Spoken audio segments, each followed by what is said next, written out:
Sino ang nasa likod sa pagdampot kay Portia? At isang pangalan lang naiisip ko.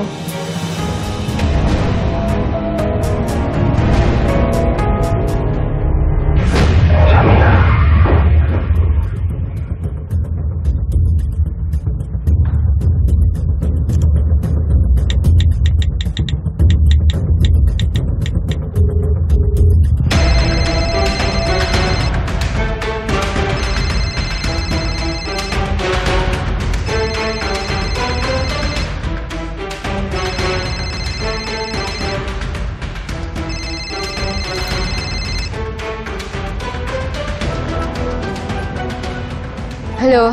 Amira, anong ginawa mo kay Portia? Saan mo siya dinala? Ha? Nawawala si Portia? Oh my God! Kumari ka pa walang alam eh. Sagutin mo yung tanong ko nasan yung kapatid ko. Saan ba hinahanap ang mga katulad ni Portia? Diba sa impyerno? Doon mo kaya siya tawagan? Amira, hindi ako nakikipagbiruan sa'yo ha. Kapag may nangyaring masama sa kapatid ko, sinasabi ko sa'yo. Ano? Anong gagawin mo, Seb? Ha? Kalimutan mo ata kung sino kausap mo eh. Wala akong obligasyon sagutin ang mga tanong mo. Seb, sino kausap mo?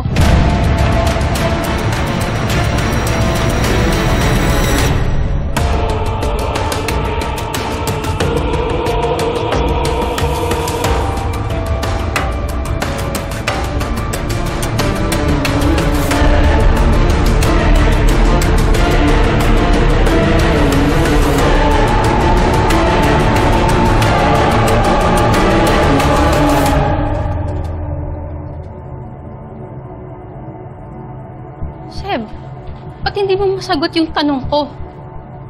Si Amira ba kausap mo? Ano ba sinasabi mo, Maxine? Paano ako makakausap si Amira? Wala naman akong number nun. Patingin ng phone. Ba't ba ayaw mo ibigay yung phone mo? Let me see your phone!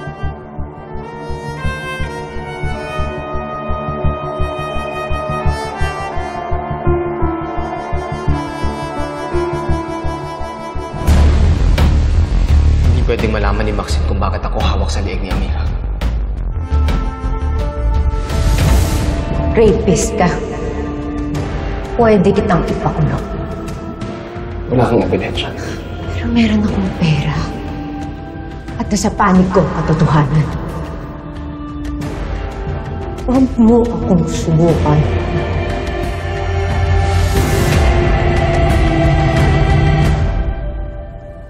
Anak mo to. Ano na naman to, Maxine?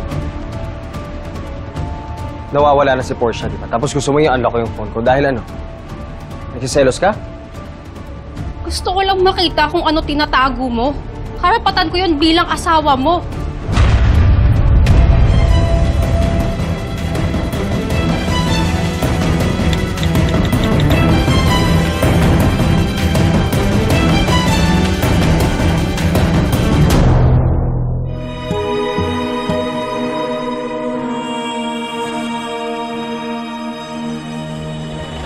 Ano na ata may nahanap mo? Ma'am, sir, excuse me po. Si Jewel umiiyak. Rinig po kasi hanggang kwarto niya yung sigawan. Bakit daw po ang daming galit? Ako nang bahala. Punta ko lang yan ako.